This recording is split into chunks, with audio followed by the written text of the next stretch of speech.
and happy birthday. My name is Ebube and you are listening to the Popcorn for Dinner podcast. Today we're going way back, way back, because there's a lot to learn from our past. And in this episode, we figure out how it informs our present. We learn about what Ellie and Joel were up to in the 5 years since we last saw them, well, after season 1 anyway. And we get a sense of what really caused their rift. There's a lot of tension, but there's also a lot of love. And I think there's quite a bit we can glean from what it means to be a parent and what it means to love someone. So today I'm joined by Chinedu once again, who has a lot to say about birthdays because his is his favorite time of the year. He's just that kind of guy. Yes. Having said that though, we're also joined by Ima, who is back from his little hiatus where he was saving the world. And we're just grateful to have the gang back together. It's cool to see you guys. How you doing? Yeah, good. Friday. Can't go wrong on a Friday.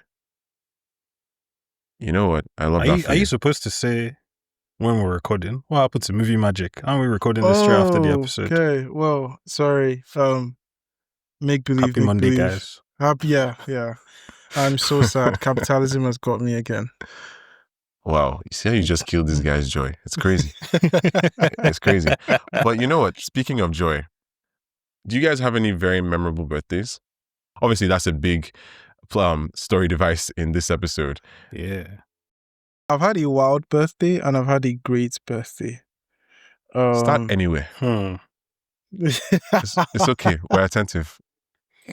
Oh my God, don't kill me. Just know this is recorded though. Yeah, I'm very careful. And also some of my work colleagues have started listening to, so Look at that. The man has blown. He's blown. Damn. please. Anyways, so I had this birthday where I basically got into law school and I got accepted into no. I didn't get into law school. I finished from law school and I got accepted into my master's. Same period around my birthday.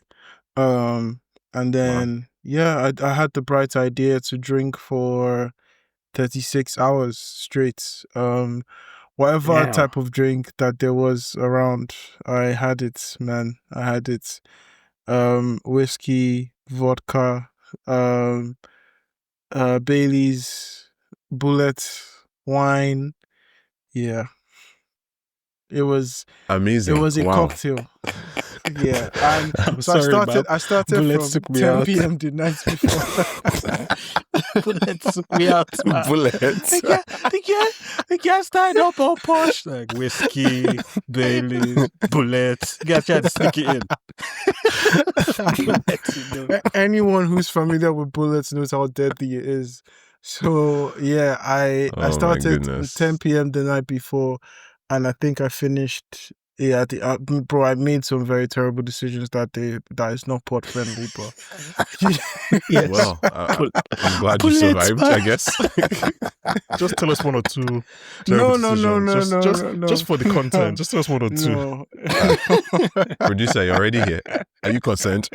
Did you hear? 36 hours straight drinking. I had to come. I had to come. I heard it too. I didn't know this is where we were going today. I had to come up behind. I was like, what? I'm sorry. This is God. It's not my brand anymore. I'm actually sober for 2 years now. Thank you very much. So don't go making it PG. Let's stay where we were. Man just dropped Bullet out of nowhere and is now trying to pull everything back. I sent a text I was supposed to send to someone that went to law school with me, and let's just say the guy soft blocked me out. I don't know why he soft blocked me though, but yeah. What did you send? It's a crossover episode. It's okay. Nah. If you guys are listening, send us your theories of what Chinedu said to the guy. You know, I would actually love that. That would actually be a lot of fun. Oh my goodness. But yeah, that was the birthday. The great birthday was the one I went to see Ashake. It was really nice. That was 2 years ago. Oh, nice. Who got you that ticket? Emmanuel on the pod today got me the ticket. Beautiful birthday gift. So yeah. Well, that's full circle. I didn't even see that coming. Yeah, exactly. And I had a surprise lunch with my best friends as well. So yeah, it was fun. Yeah, good That's times, legit. good times. Well, this episode starts off with people getting other people nice things for their birthday. And on some level, it gives us a sense of what people mean to each other and how far we're willing to go. Before that, though, I guess it kind of pre-starts like in this cold open that gives us a better glimpse of Joel and what he was like as a young man. We see that he's always been protective, and we see that he's always been willing to take the fall, always willing to sacrifice himself. He stayed that person right up until his end. And one thing I find interesting about that is this fact that Joel's need to be a worthy parent is pathological, basically. Like, it's an issue because he filters everything through guilt, and his self-worth is tied to his ability to protect and serve. And of course, it makes so much sense now that we know he was raised by Lalo Salamanca. But I suppose on a semi-serious note, he really does try. You know, he tries to do everything that he can to provide. And I will actually say that I enjoyed the casting for those roles, for young Joel and young Tommy. Like, it really did kind of fit, and I could kind of see a little bit of Pedro in this guy. It was done very well, and it's what we love to see. The episode itself was very well structured, at least in my opinion. You guys can let me know if you disagree, but it was written by, Neil Druckmann, Haley, I guess Hallie Gross, and Craig Mazin. And one thing I find interesting about that, of course, Hallie is the person who wrote the story of The Last of Us 2 with Neil, as in the game. And she also wrote episodes 6 and 7 of Westworld Season 1 with Jonathan Nolan, which is cool. Those are some of the best episodes in that season. A lot happens. Let's just say we find out a lot about a certain character who is played by somebody who is also in this show. My goodness. They cannot see what will not hurt them. Anyway, this also is the one episode this season that's directed by Neil Druckmann. He directed an episode in season 1 as well. And, I guess the faithfulness to the game is strong in this one. Or, Emma, what can you tell us about that? Like, would you say that this episode is especially faithful to the game, based on Neil Druckmann, especially now that you know that Neil Druckmann directed it? I think even without knowing, like just watching it, the bulk of the episode is from, it's kind of lifted exactly from the game. They did, and not in a flashback way, or how does it present? In the game, these are all separate flashbacks. Okay. Like, so there's a thing in the game almost at the end of each chapter when Ellie's trying to like go to sleep or something. Maybe she sees the guitar, she remembers something with Joel, and you see, that part of it kind of thing.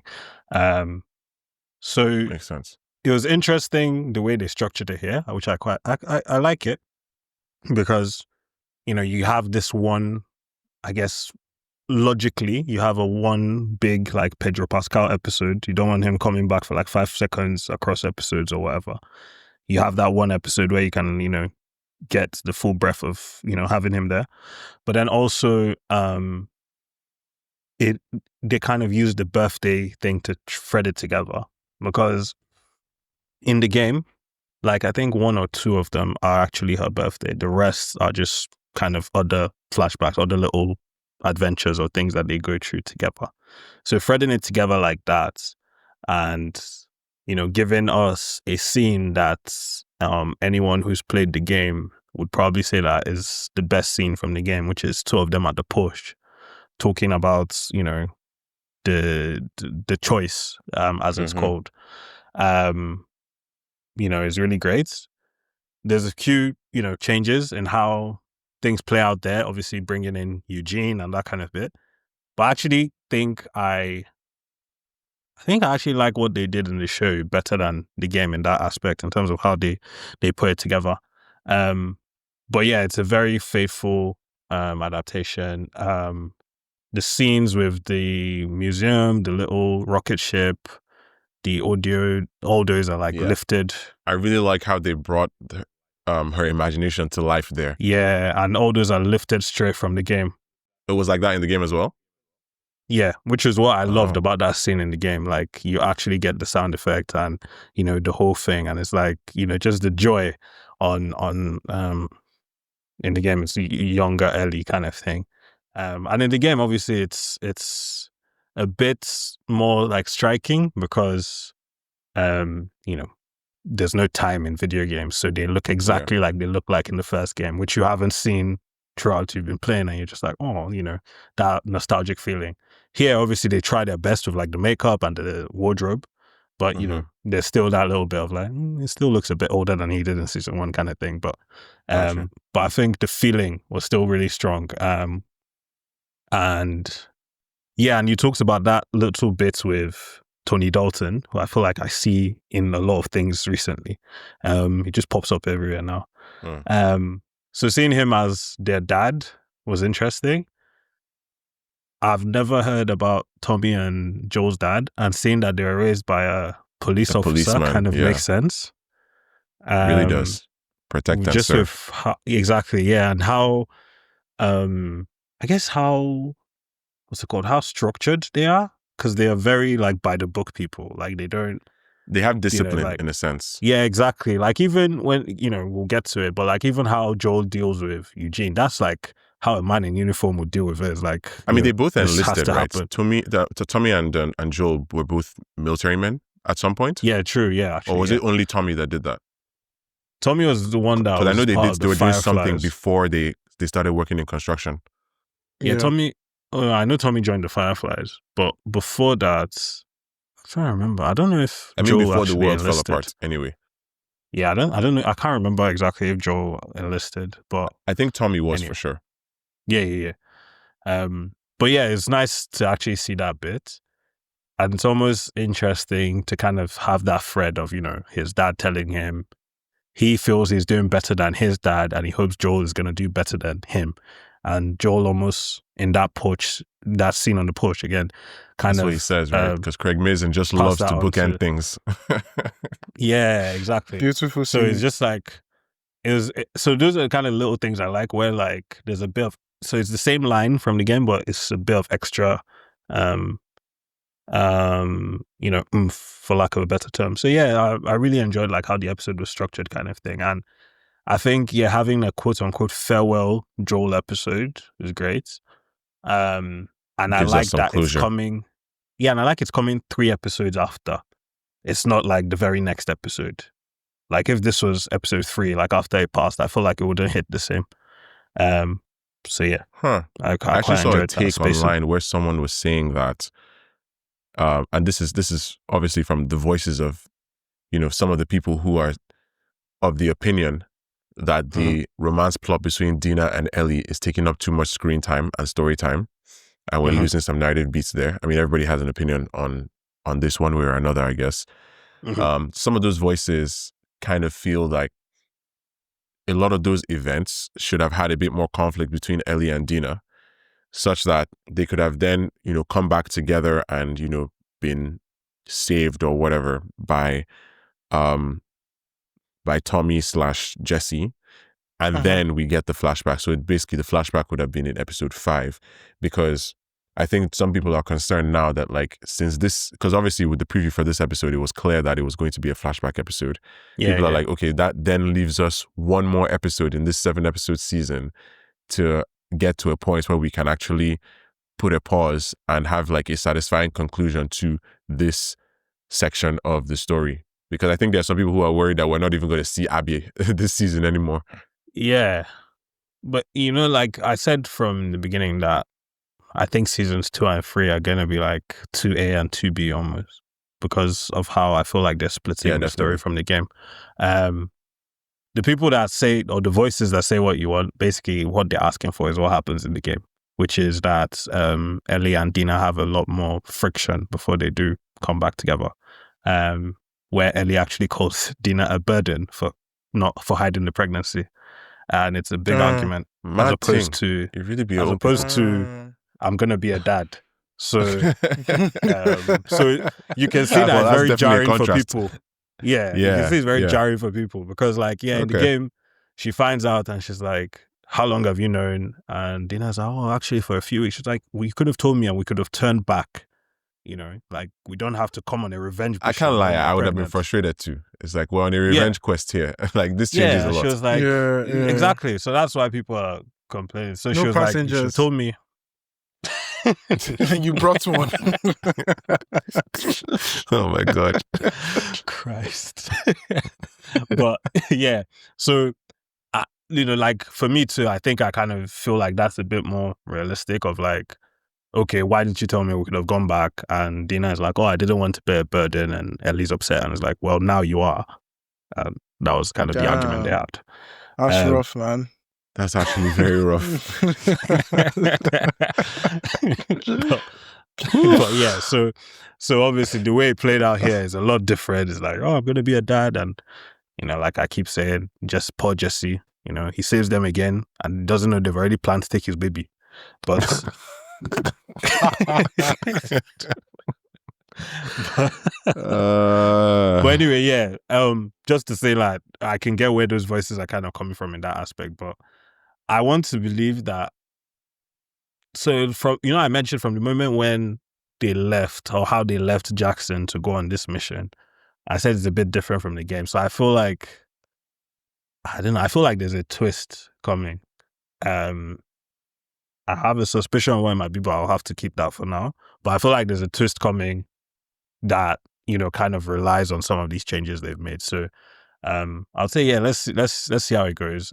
Like everyone, I'll tell everybody, don't expect some sort of massive climax at the end of next episode because I don't think everything that people want to happen will happen like that. It might, but yeah, let's see. It's already been renewed for its third season anyway, so you should kind of expect that, things will carry over. Yeah, it is. Time changes a lot in the way these characters operate, for sure. It was actually kind of interesting to see how the people around, Joel and Ellie behaved in this flashback. Like for example, we got some extra context on certain things, and that's kind of why it has me thinking about this whole idea of faithful adaptation. From the burn on her arm, for example, that we've been seeing since episode 1 of season 2, and it's like, okay, how did your arm get burned that bad? On purpose, clearly, because literally that's the kind of burn that only happens intentionally. So that's definitely something. And of course, we see a little bit of the history with Kat. And I guess sorry, just so I don't forget, just about Kat. Okay. So obviously, Kat is quote unquote Ellie's first girlfriend and the one that does the tattoo. Mm-hmm. Kat was actually supposed to be in the game, but the character got cut. Oh. So there was concept art of her doing the tattoo and everything, but it got cut out. Interesting. So I guess obviously while I was doing the show, they were like, okay, let's bring her back in. So that was a nice, I guess, roundabout way for them to do it.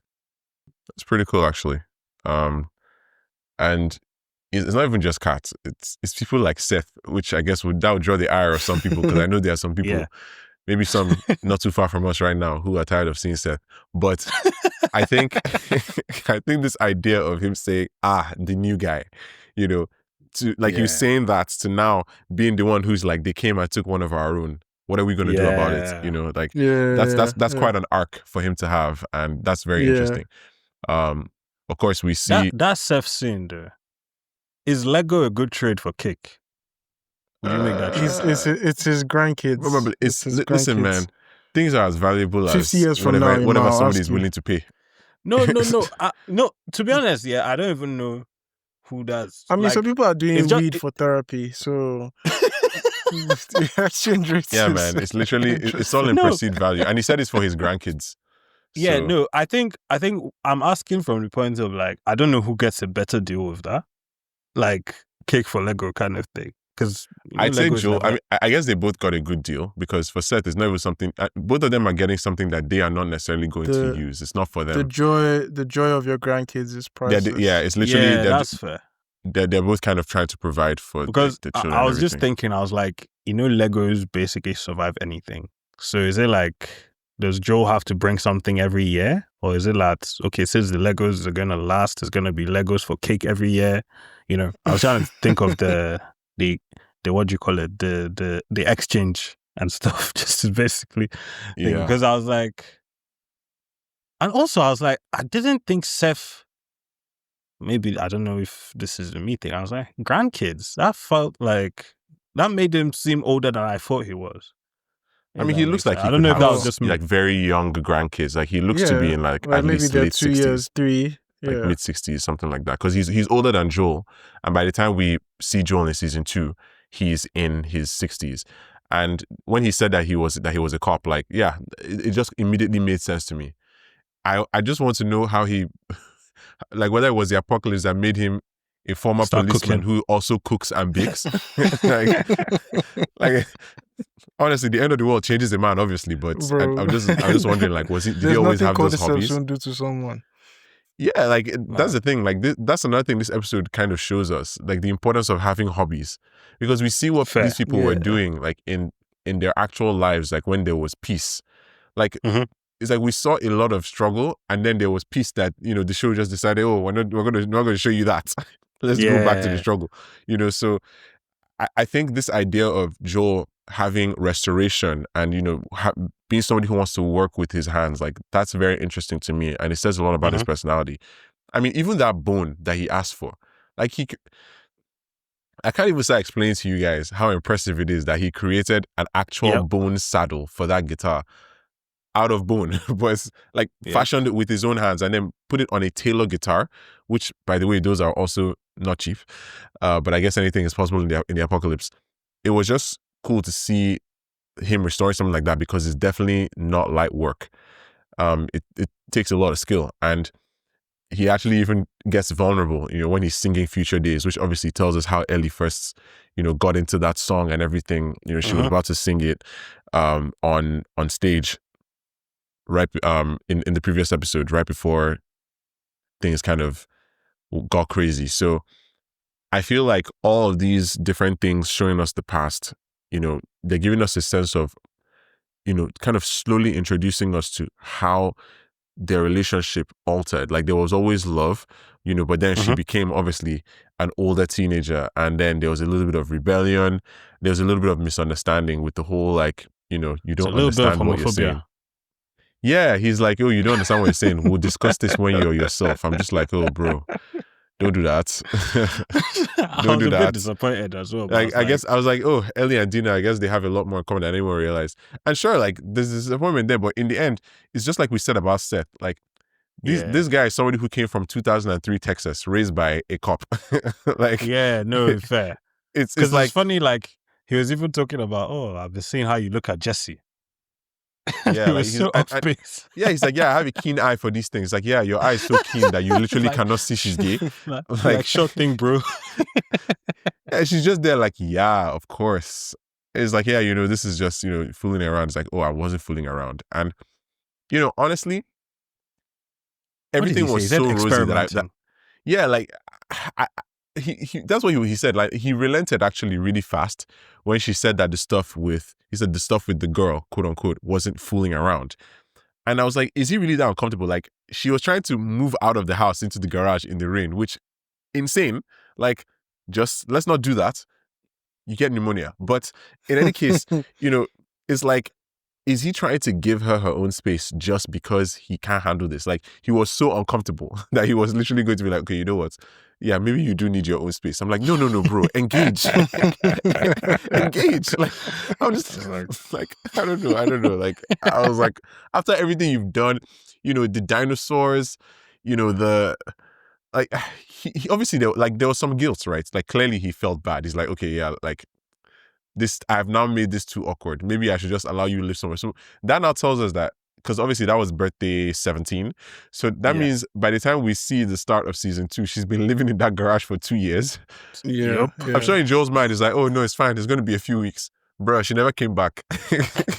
She literally never came back. At least he said she should give him some time to fix it up a little bit. So at least it wasn't just the random garage like that. Yeah. I mean, everything was honestly so rosy from the beginning, like all the younger birthdays, because Of course, Yeah.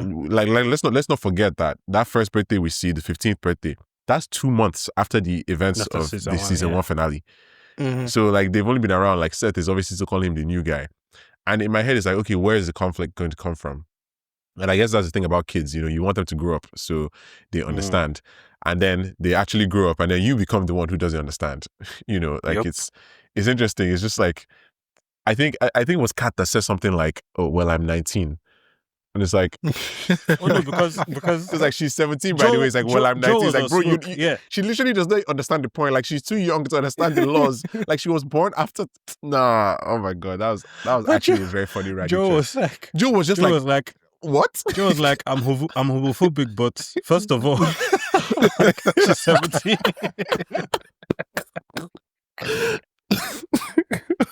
Oh my god, bro. Oh my Like, Nah, she was forget like, the homophobia, but first of no, all, because once Kat said 19, like he just gave her this look that I was just like, okay, yeah, I'm leaving. Like, bro, like, how are you still here? It's like, oh, the tattoo is still, it's not ready. Like, are you here? Like, leave. there was a line where like you could just tell Joe was stressed. He was like, so you're doing all the teenage things at once? That It's like tattoos, that drugs, scene- sex. that The one scene scene- reminded me of. It reminded me of Your Friends and Neighbors. I don't know if Yeah, you're when watching Coop- it. but Yeah, I know you I am might. watching that show. Yeah. Oh, look at that. I We're love watching that the show. I love that show. When When Coop Coop I'm meets, grateful. meets Can I just say I'm Tori's grateful for you boyfriend. guys? I was really out here thinking nobody's watching that show. Nah, Nah, I've been I was like, How am I advertising going that to show. how am I going to convince I've been these guys getting to watch the people show? on it. Ima and I I've talk already about converted it like every 3 people. week. Ima and I talk about it every Talk week, about it man. every week, It's a man. great show, obviously. Love that show. Nah, man. that's legit. But yeah, it reminded me of that scene. It was too funny, man. She's like, The one where he goes to the basement, right? Nah, bro, the way he was angry, like I was laughing for like 5 minutes straight because he was just like, "Oh, are you kidding me? Like, are you serious?" no, like Because this Joe honestly, scene. I'm took not me here for out. violence At against least- young people, but At that least Jake Joe guy. didn't punch. At least Joe didn't punch cats. Yeah. Now, see, some things are warranted. Let me just say, because bro, because not that this is not This about is not the your Your friends Friends and and Neighbors podcast, but fam, quick he's paying for tangent. that house and he pains me. He's But you know- paying me. Yeah, came and hit his car, and he couldn't greet properly. No, that's the Nah, thing. Like, man. bro, thank you. Because But you know, how is your now like? that you What guys- how are you this dumb? Like, how I? You know what? It's fine. Let's but just. now that you guys are saying it now, I'm seeing the crossover with Cooper and Joe Parallels are in those, there. in those things, because I swear Joe still said it was like, this is my house. No, he literally, and then she now said, "Oh, it's not your house. They gave it to us." I was like, "Bro, don't Don't is do everybody that. in this show mad? Man, Don't try that where But I like, came from." Like Joe's head was just a smoke, like he didn't know where to start from. Guy, one See, scene, tattoo, in sex, the country of my drugs. grandparents, you can't be saying things like that. Let me just No. tell you that now. That would actually send any parent spinning thinking about it. Actually, Bro, yeah, those that's, three that's a things bit like mad. that. Then she now That's a said it's bit not your mad. house. In one That's a day, bit mad. Yeah, Nah, it's not my house. yeah. I actually screamed. I Yeah, was like, the "Excuse first- me." the first thing he did was like, first of all, let me put out this blunt. Then we can Kids- Hey. what's going on. Kids Oh. are crazy though, because when he said it's my Insane. house, you know what he means. It doesn't mean that he built it and he bought it. Literally, no. Thank you. Like I was just, I was actually in awe. Like at the very least, like I don't know. Ellie was going to ask him to bring out mortgage statements. Like at the very least, Cat didn't hit his car. But like, my goodness, man. Oh, And actually, you know what? my God. Speaking of weed, we finally get a sense of, the kind of person Eugene was. And you know what? Emma, you told us like in episode 1 Yeah. that Eugene is not somebody we actually meet. Yeah. Because we just kind of see a jar that says Eugene's weed. So Yeah. as a player of the game, what is it like to actually see Eugene? When I saw, Like, does it give you what's his name? context that you didn't have before, or is it just kind of Yeah. intriguing? Or Yeah, funny? there's context. It's when I saw it was, what's the actor's name? Joe Pantoliano, I think. Yeah, Is the one Yeah. from Bad Boys, right? So when and I The saw him, Sopranos, yeah, lots of different things. yeah. So when I saw him, I was like, okay, In the 70s. this now. is kind of the quote unquote nervous energy I'd expect like Eugene to have, because Yeah. you find a few things. You find his weed. You find his firefly. Also, where's the guy that like, old patrolling? tablets Anyway, or whatever. sorry, continue. Well, the guy, the retirement age has to be pushed up, man. Like workforce is low. Workforce is low. That's actually true. I mean, like, and they're pushing it on both ends. Just start patrolling at 16. This one is patrolling at what age? Nah, honestly, their bell curve. Anyway, let's not even get into that, because I don't understand the way the economics of their society is just so interesting to me. But honestly, but yeah, like, I did expect him to have some sort of nervous energy, although he almost seemed too funny compared to what I was expecting. Not funny per se, but like just the way he spoke. There was just something like, I think it's just how Joe talks anyway, but there was just something very like, you know, like his reaction to when Joe pulled the gun and he was like, no, I have time. Even when he was counting to 10, it was like, I said, don't do this to me. Yeah, exactly. It's like, it shouldn't be funny, but it was funny. Yeah, And like, the guy was shitting himself, man. It was and that part himself. was different for me. And also, even when he got bit, like, bro. Yeah, I was gonna say like that was a bad. Damn. How? I was expecting like, oh, he'll show his arm or bro, like how a they bite leg you or there? something. Bro, just open. He now opened the shirt to show it as well. It's like, guy. Now you have to show it to, because someone like Joe. There you can't. There's no playing of games. Like even that other guy that was being dragged on his face by the horse running away. What happened to that person? Bro, I actually don't know what kind of infected they ran into, because literally, because they were already dead by the time Joel got there.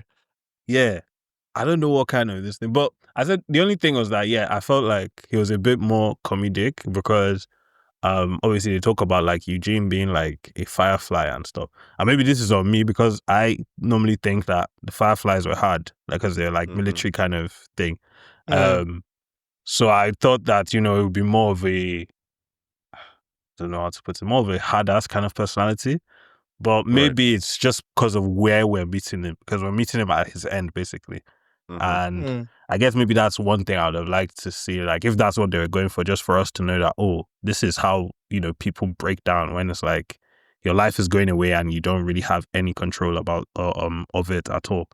But that was the only thing. But seeing Eugene in the flesh, quote unquote, was obviously like nice to see. And like I was saying before, I like how this almost gave Ellie the full confirmation that, Joe was lying. Even though we saw her rehearsing the speech before. There's this pause, like when he says, I promise, and it's almost as if she's triggered. It's like, oh my God, I've been here before. Exactly. And then he now goes back and gives his lie.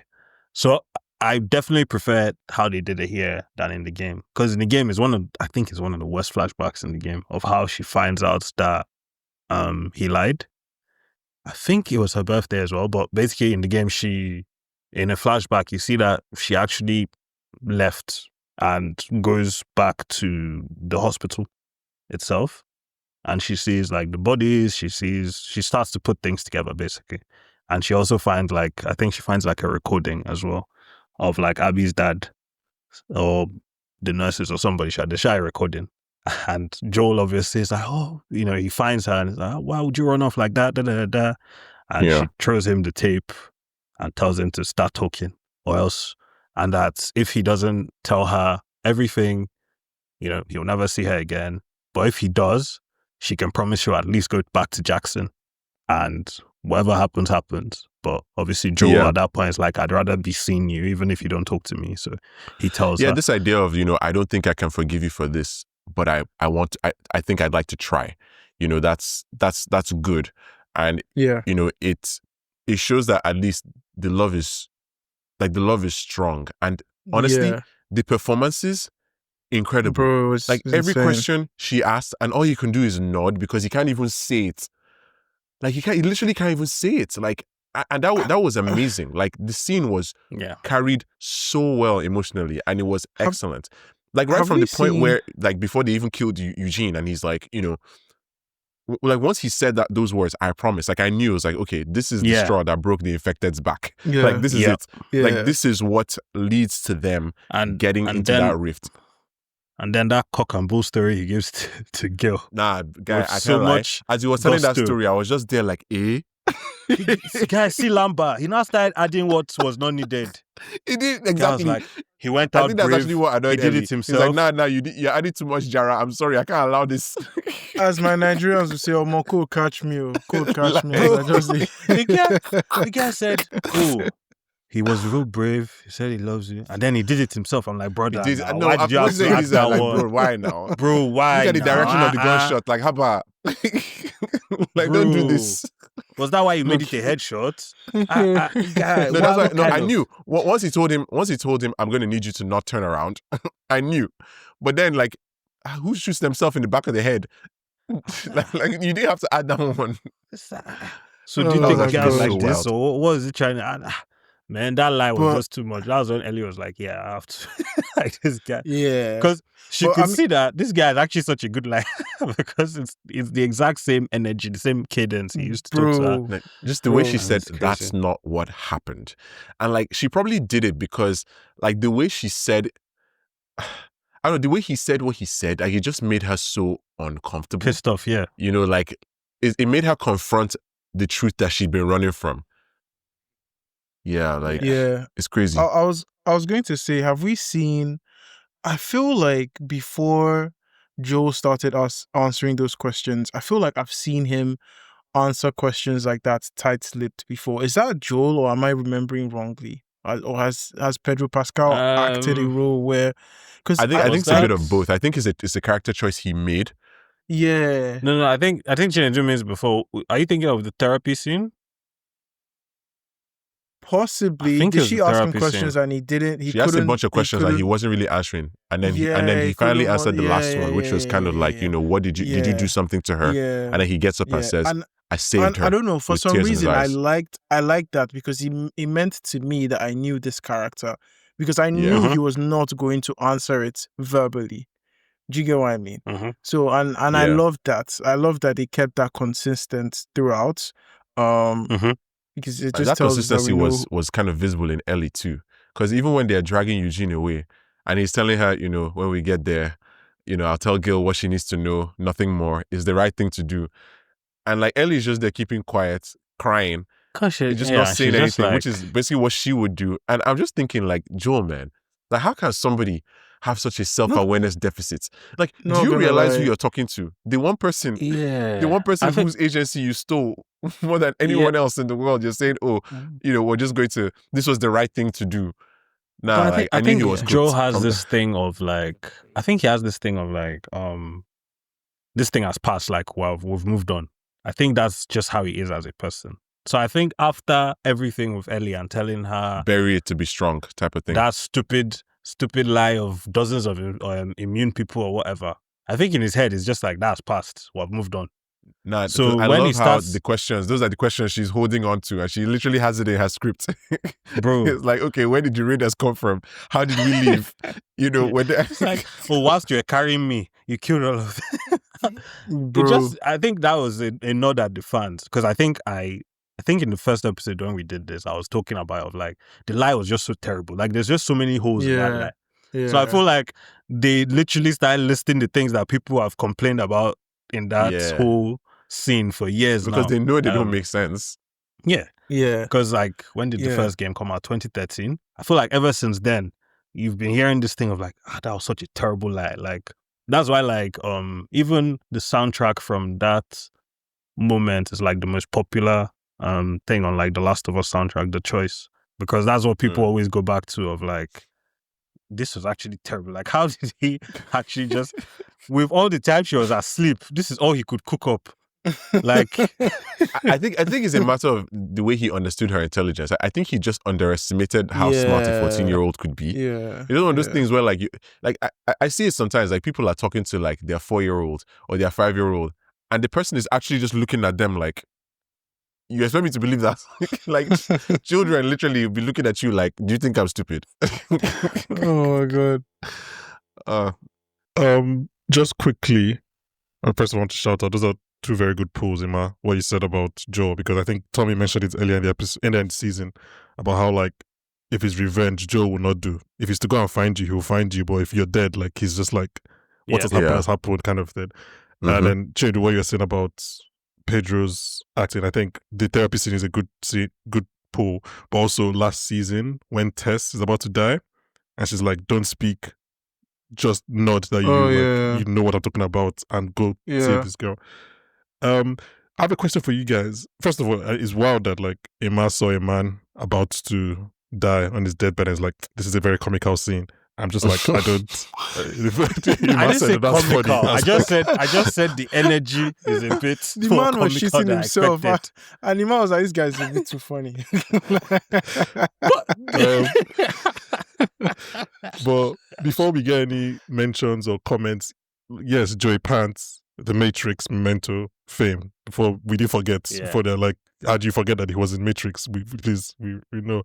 I just said Bad Boys because that was what came to my mind first. It's not like I didn't know those ones. Is the implication that it's about to be Ellie's birthday, or we've just passed Ellie's birthday? Because they said 9 months is New Year's, and it's been 3 months that she was in the hospital. So I think the idea might be that she's one of these days in Seattle is her birthday, or like you get around this period. I thought about that. Like we're kind of approaching it. We're kind of approaching it, and I think that may be a deliberate decision. Partly because obviously in the game, from what I hear, there isn't a 3-month time skip. So maybe that's one of the reasons they included this, so that like maybe it's at some point during episode 7, it'll be like, oh, by the way, like it's my birthday or something like that. Or maybe her bashing out Nora was her birthday. You know, very on par with Chinedu's 36 hours drunken. It's just similar birthday vibes. Whoa. Because I was gonna wasn't breaking anyone's kneecaps, please. Because I was gonna say like, okay, so is Ellie gonna have cake? But I was like, I mean, I guess she had her thing with Dina, so maybe that counts as well. But anyway, maybe that was her birthday. Wow, it's not cake. I was going to say, but I was like, I can't be the one saying this on the podcast that I'm not on, but sure. Yeah, you're right. Wow. How do you manage to outdo yourself each time? I couldn't say it this time. I couldn't take the fall. I'm surprised. Wait, is this news? You're right. I'm sure she enjoyed it. Enough. What type of cake is this, please? I'm just very curious. Vanilla or chocolate? Pound cake. Wow. Whoa.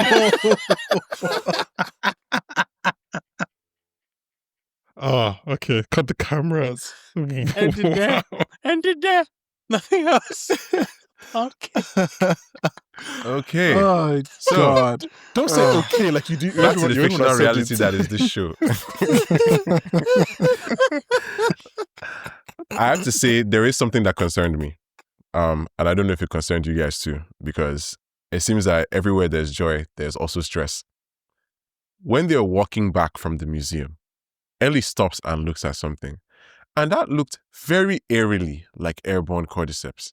And I don't want to believe that is airly transmitted cordyceps they're looking at there. I just want to believe it's just some tiny fireflies or whatever. But yeah. I feel like that was Ellie being drawn to something, noticing it there. Because like, why did it? Because I was like, okay, is it moths? Like, is this just part of the whole moth theme? Maybe it's death, but like, we've seen, like, visually, we've been... Like, that may be part of the reason they wanted this flashback to come after episode 5. Like, we've visually seen what that looks like and how it starts. So is it possible that there are some untouched parts of Jackson where this aerially transmitted cordyceps has been flourishing alongside the cordyceps that is building its network underground, which could cause a lot of problems for us? This is crazy. Oh boy! Because I'm not gonna lie, I just thought it was fireflies, and she was just triggered about the memories. Yeah, or moths. Or I something hoped that like was that. the case. I hoped it was the case, but I was like, I can't. The cordyceps thing was the first thing that jumped into my mind. I was like, I feel like I have to ask you guys. Dark. Yeah, that makes sense because it's hard for me because sometimes I come out of the show because like in the game, like Spurs are a thing from like very early on, but like now that obviously it's a brand new thing in the show. You know, now you're like, okay, are they hinting at this? Are they not? I want to say like, no. Let's say that memory was wholesome and it's fine. Like, let's just leave it like that. That's what I choose to believe. If this Speaking episode of has taught us anything, is that every wholesome memory has a dark underbelly. the underbelly, but yeah, no, I think so far it's just that hospital we know that has spores, right? Yeah, because Yeah. and the thing is, they were able to seal it and contain it because obviously anything airborne, like that's a huge issue. That's a huge issue because obviously air spreads, it moves. Like these particles would have And everything they need to spread, and which is that's why they where sealed the basement in Seattle. Like they and sealed off that's that whole where shaft, everything. that's where they said the original infected were, Abi. Yeah, in that Yeah, town, that's where they brought the yeah. first people. So we don't know how Okay. that worked for Jackson, but Just it's kind of put a pin it's interesting. in that. And you know, I feel like, you know, I know I just said memories have like obviously something dark. I like how, you know, in episode 1, this flashback scene that was the whole episode that we saw through Ellie's perspective is actually now seen as a flashback, the way you said it was in the game, but through Joel's perspective. And we're seeing, you know, what he was doing, how he was feeling when Seth came and talked to them, you know, and he went and pushed them. And I have to say, it's actually hard to watch, you know, when she says, you know, like, I don't need your help. Like, what are you doing? And then he walks away and everybody's looking at him and just that's actually hard. Like, can you Yeah. imagine like being a parent and, you know, your child is humiliating you like that and you actually feel like you deserve it?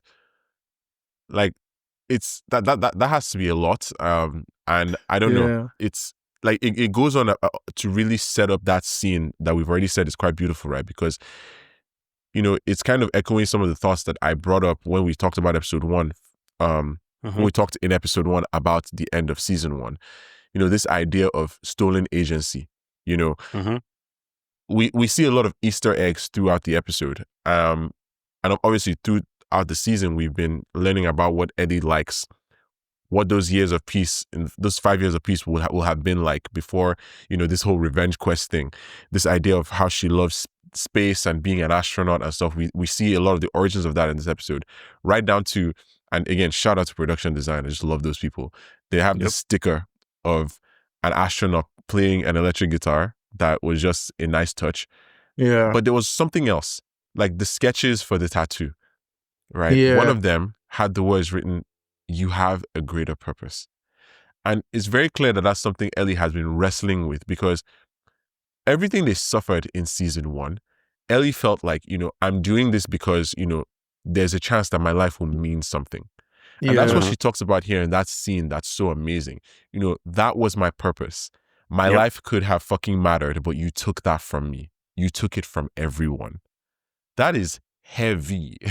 Yeah. That is very heavy. And, So, you know, like the performance of that was amazing. But I think also the performance from Pedro Pascal of how he took that really sold it, because we as viewers now have to really grapple with the fact that, like, I think some people are just like, you know, he was protecting his daughter, you know, anybody would do it. It is what it is. But now, like, the show is kind of forcing everyone, whatever side of that argument they were on, to really grapple with this idea that he changed the course of humanity forever. Because as we're saying, and that's why I'm bringing up the airborne cordyceps, how long is humanity going to stay on top? Like, it's going to reach a point where they're not going to be able to fight these things, because the cordyceps is also evolving. There's types of cordyceps that we haven't even seen yet.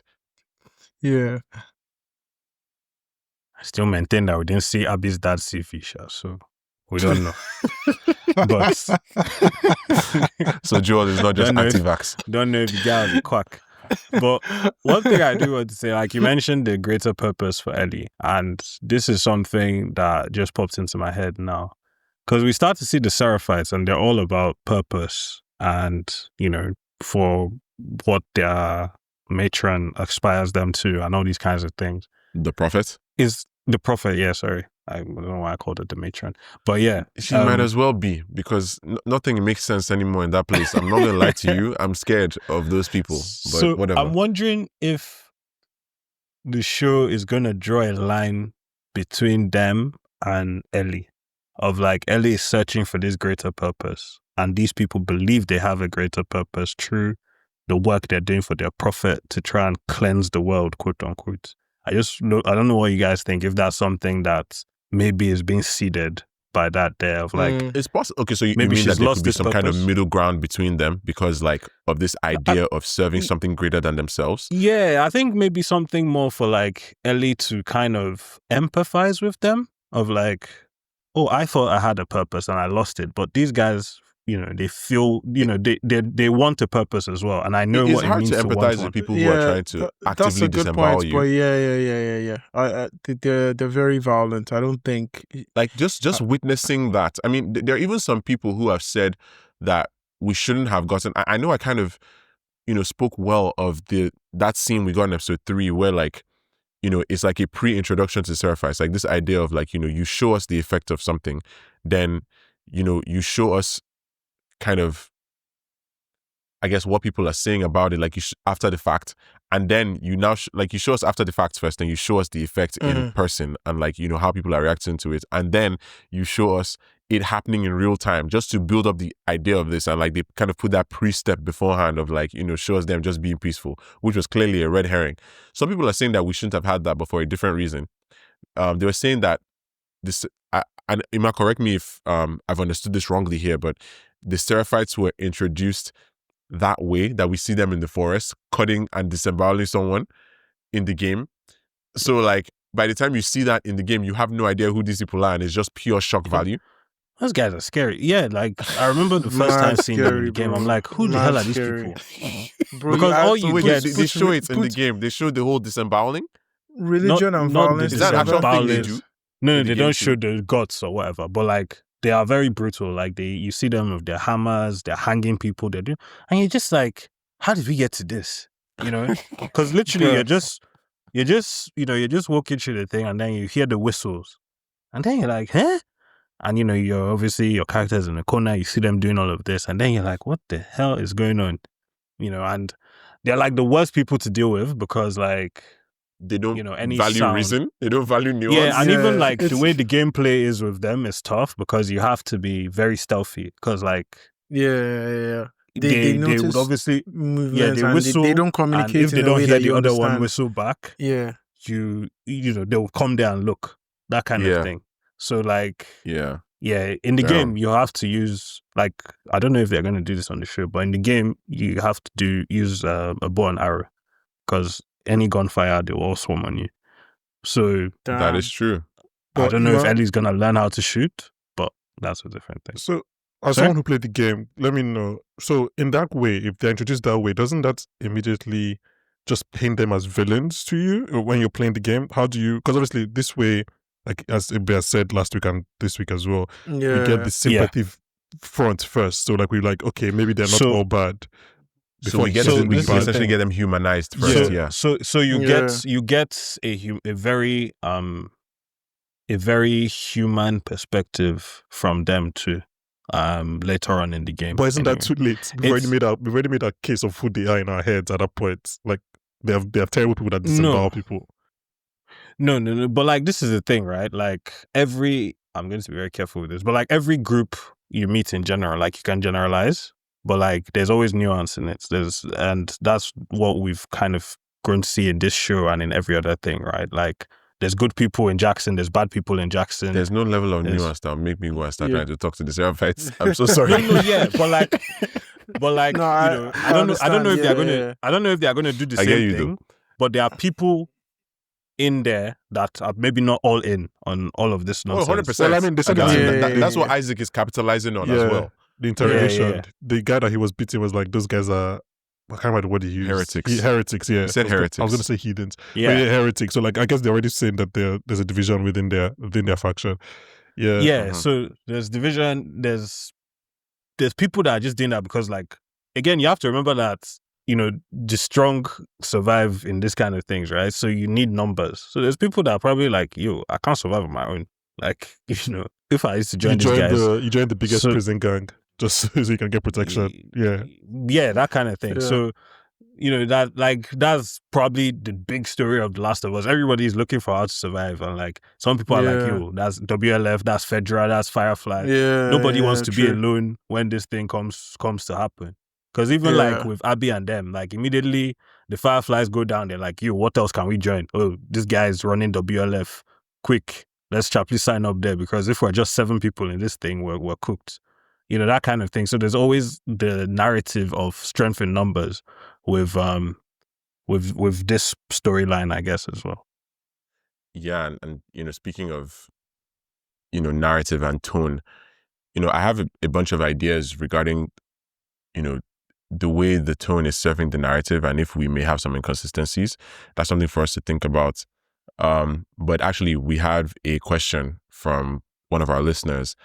Tomiwa tweeted at us that, even as a fan of revenge, he had to pause with Ellie beating Nora up. And I guess, Emma, since you weren't here last week, where do you actually fall on Ellie's search for revenge? Like, I know you've finished the game, but do you have an opinion on whether this actually makes sense? Because as we've established multiple times, if this was Joel, he wouldn't be doing this. Yeah, no. I'm chuckling because I remember in the game, it's like, and this is going to sound like very sick, because it's like, press box to whack Nora, basically. And you keep doing it. Oh yeah, I heard about that. Like, you actually have to keep doing it, and then it's exhausting for you as the player. Like, is that did it actually have that effect where it was exhausting for you as the player, because you have to keep doing it, because it keeps coming, they make you like, participate. Yeah, so like the first time is like press box, and then there's a pause. You hear her sound, basically. So it's shots from like Ellie's face, and I think there's like blood or whatever. Mm-hmm. And then there's press box again, but then the intervals are smaller, if that makes sense. So you're hitting more and faster. So you almost kind of feel involved in doing it. And it's kind of a disturbing thing, because it just fades to black after a while. And you're like, okay, that was intense. But in terms of like the search for revenge, this is the thing. When I was playing the game, because of the mindset that Ellie is in, which is very Terminator adjacent, of like, this is what I'm on. And that's why I think I mentioned to you guys when like what's it called, that Ellie calls Dina a burden in the game and stuff like that, because she's very much about nothing should derail me from this mission. I need to make things right with Joel. Mm-hmm. And it's interesting as well, because another thing I wanted to mention in this scene is that in the game, you don't find out that Ellie and Joel had that conversation of, I'll try and forgive you, until way later. So you're like, in your mind, you're like, yo, they actually ended on very bad terms, right? So I guess at that time playing this, I'm like, yeah, okay, she's in that angry set of like, you are actually never made up with him, that kind of thing. So I think a lot of it depends on the mindset you're in. I feel like the revenge, I get the motivation and everything. I do feel like the show sometimes loses that thread a little bit. That's for me personally, because sometimes it feels like, Ellie's not like fully driven by that revenge. It feels like, oh, she's still okay to have a good time kind of thing. Whereas like for you to be this bent on revenge, and again, if they keep some of the things she does in the game as well, it's like you need to really be like blinded by it, like, seeing red, not focusing on anything else. So I think I can understand in the show where you're like, okay, that escalated quickly. Like, now you're battering this person. But to be fair as well, Nora also kind of, I don't want to say, I feel like Nora too was saying things that were unnecessary. Of like, oh, we could have killed you. Okay, but you don't have the cards now. Like, and you're going to die anyway, and all these kinds of things. So, so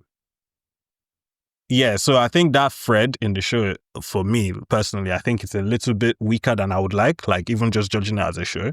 But I think, there's still enough there that you should stick with it, because even though it's a bit different, I feel like, Ellie's in that mindset where she feels she has to do this.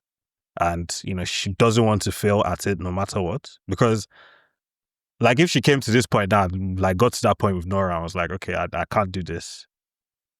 I think she's it wouldn't going make to sense. feel, yeah, exactly. And now, while saying this, I was just thinking now, for somebody that has been struggling with purpose or a lack of purpose, this is now her only purpose. Like, yo, okay, I couldn't make things right with Joel in life. Let me make things right after his She death. needs to be driven by something. Yeah. And Yeah. So essentially, if she it can't comes do it in this now, form. then And of course, she's ruthless. she's a lost Salamanca. another. Now she's lost another sense of purpose. So I think also as well, I think part of her feels like at least she has to see this through to the end, or as much as she can. And it's jarring as well, like, or at least it's an interesting contrast. That's intentionally jarring because obviously we see the astronaut aspirations, like the bright-eyed nature of like how she was in birthday 15, birthday 16. Mhm.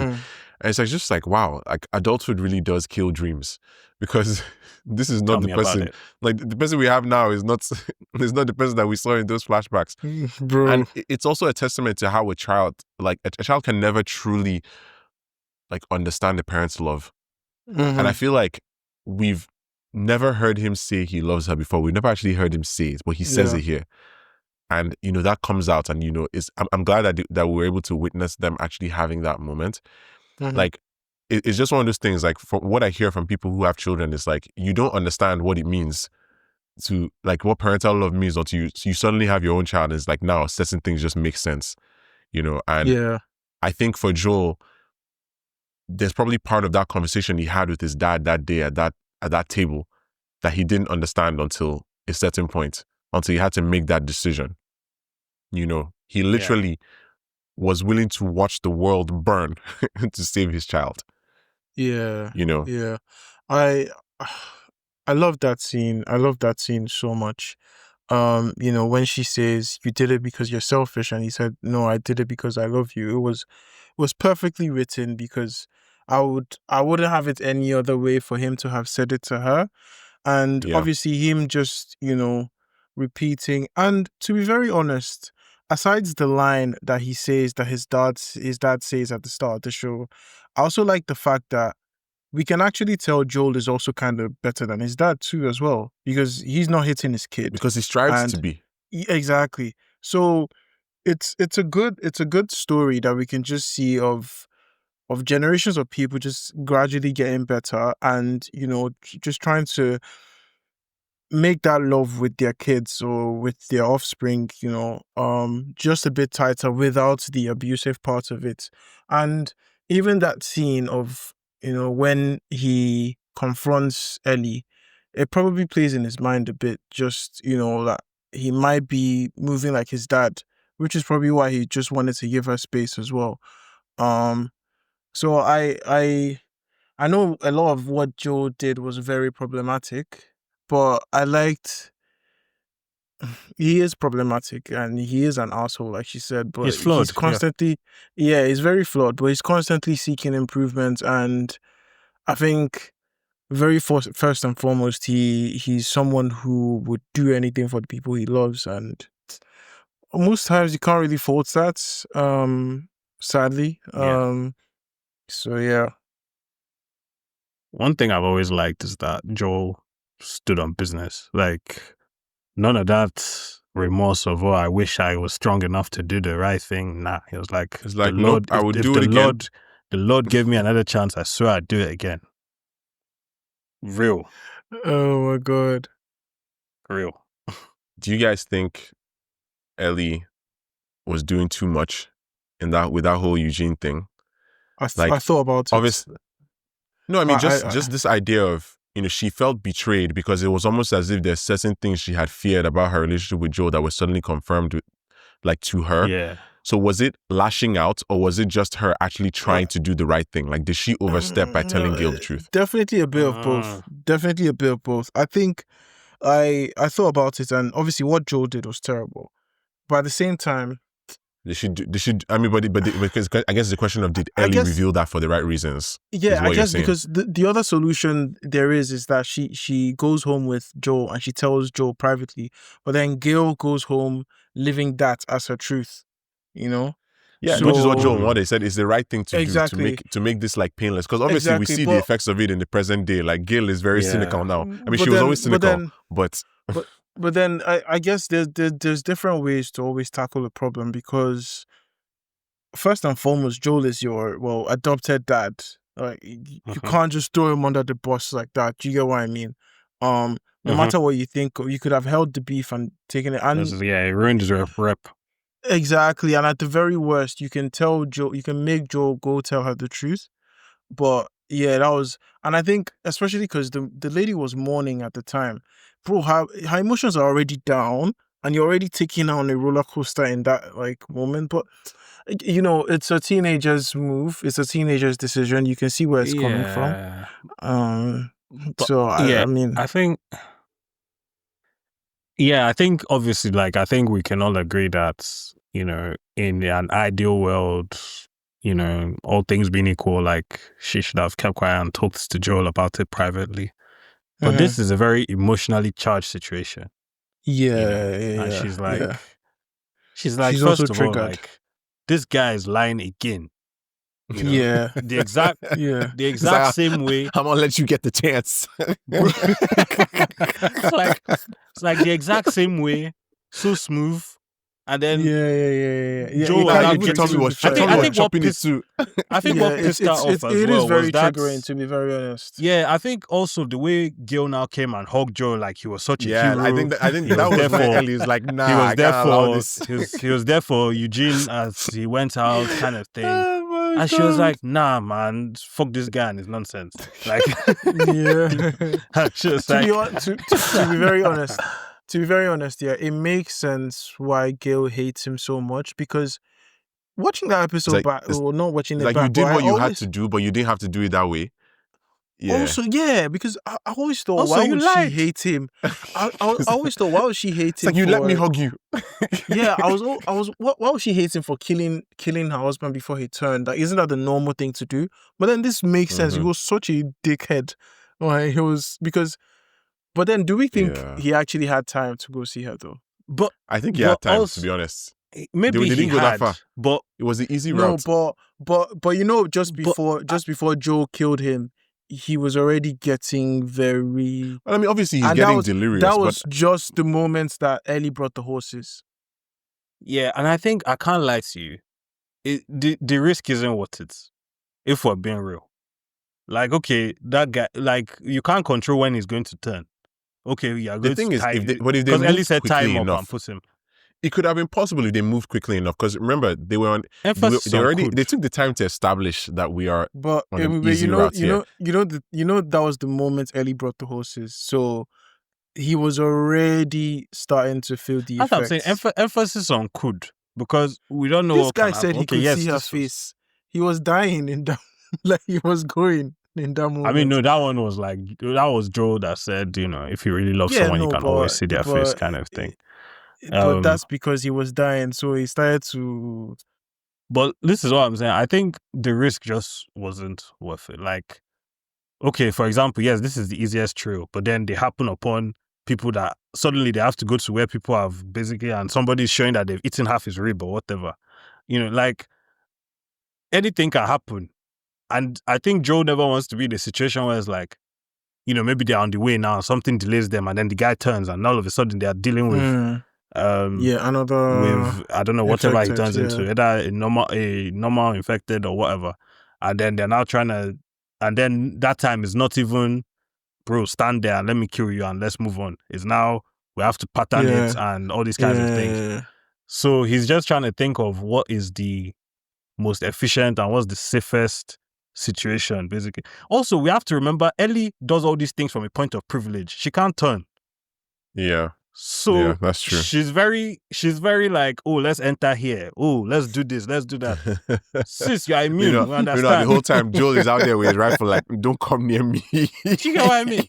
Because she's very like, oh yeah, we'll tie him up, and then he'll bring Gil out. See Gil. Even if Gil turns and everybody in the town turns, Ellie will be fine. So the way she thinks about things sometimes is a bit different. I think we see it in, I think, the episode before this week's one, when, you know, she's going out with, when she and Dina are like making their way through that place with the stalkers.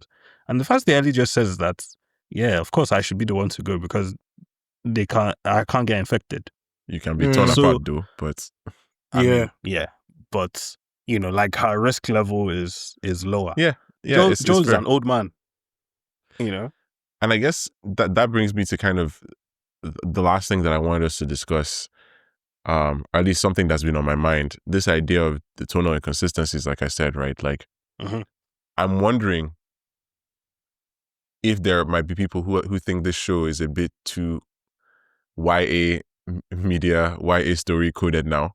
Obviously, it's definitely not, something as inconsistent as Divergent, or even something As like what I was just thinking about. like the Hunger Games. It's definitely not that. And hopefully we never devolve into such, though I'm sure there's some people who may think that we're already there. But I guess the question is, like, how well is the tone serving the story now, especially after Joel's death? Like, is this fundamentally still the same kind of story? I think there are a lot of people who would say no. I That there would was agree. something really driving season 1 that is missing here. And I think it's Yeah. fine and fair for the show to have something new driving it in a new season, because this is always about Ellie in a sense, right? But some people are like, oh, this is not compelling enough, partly because Ellie doesn't seem compelled enough in the show, as you were saying, Emma. So it's like, where do we go from here? Because obviously we have one episode after this. How much can be achieved? We're not entirely sure how long the episode is as well, Yeah. So what kind of closure? Where are we gonna bookend this for now? Like, are we going to get something that kind of reestablishes the tone? Because I think the first 2 episodes were excellent in keeping that tone, but then Yeah. again, Joel was there in the first 2 episodes, so Mhm. is this something different? Like, I don't know. What do you guys think Yeah, before we close out? agree. I agree with you. And like I said, I feel like the tone needs to come back. And like you said, season 1 was, we need to get to Firefly HQ or whatever so that we can make a kill. The part 2 of the game is like, we need to avenge Joel kind of thing. Yeah. For most of it anyway. So I think that's why I keep saying I think there's some sort of twist coming where it's like, oh, okay, yes, we were on the revenge plot before, but now we're very serious after X thing happens or whatever. That's why I think something might happen. I'm imagining that next episode is going to be day 3. People that play the game know what happens in day 3. So I don't know if they're going to do that, but yeah, it's something where I feel like something big has to happen where you're like, okay, now this is crazy. Like, now this is serious. Now this person has to go or whatever. Or it could also be a twist where it's like, okay, I was fully on board with this revenge plot before, but now I'm like, does it really make sense? So I just feel Yeah. like there has to be some sort of twist to end the season, because even from a purely this thing point of view, we know that the whole part 2 story is not going to end like this season. So it's like, how do we get to something that we're like, right, I need season 3 right now? Because I think that's the vibe they really want to get to. So I think there has to be some sort of twist. And I would hope, based on the writing team and stuff, that like this young adult vibe that we've seen, because a lot of times, when you get these scenes, they seem like nothing scenes, but a lot of times these things are building, the emotional core of a twist. That's why I feel like some sort of foot is going to drop somewhere or something. So yeah, so I'm excited for the next episode. But I do have the feeling that it has to be like something sinister. But yeah. Yeah, Chinedu, I are you think prepared for something sinister? I am actually. I want something sinister because I think I'm kind of on the same wavelength in the sense that, yeah, it does. I do understand if people feel it's different from season 1 in terms of the pacing and in terms of that motivation that we see the characters have throughout the season. I do think that there have been very good episodes this season still. So I don't think overall it's been a poor season by any mark. I've still enjoyed it. But I do think, it's one of those things where you want the writers to put it, like, you're hoping for the writers to put it together properly eventually.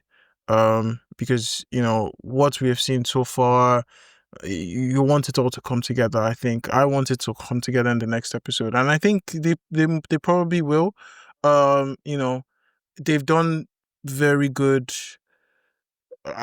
What's the word I'm looking for now? They've done very good thriller, engaging, suspense-filled episodes this season, and they can easily do another one.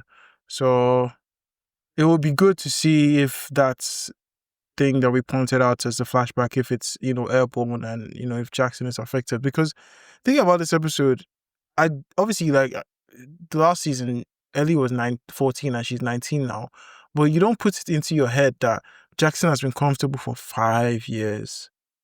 They've been comfortable for 5 years, like an and oasis. bro. And if we're going by episode 2, they are in big trouble. So yeah, I'm curious. excited for the next episode as well. But I do see the point of view, because it's kind of been on that up and down. Like even the episode where Ellie and Dina are going through Seattle as well. They're having cake breaks. So This is now a slang. But yeah, I think it will come together in the next episode. I think so. Yeah. Okay. Well, I guess to the next episode we wait. We'll just have to wait and see what goes on. The episode, well, we'll get our thoughts out as quickly as we can. It's going to be quite a lot for sure. But thank you all so much for listening up until this point. And thank you to everybody who's still sending us questions and who's commenting. It really makes us think. This is going to be quite a finale, and we're looking forward to covering it. So definitely stick around and look at everything else we're covering on the feed. Recently, of course, the takes on Sinners, but there's going to be a lot more to come soon. So be well. Find someone to serve and protect. Don't take away their purpose. So.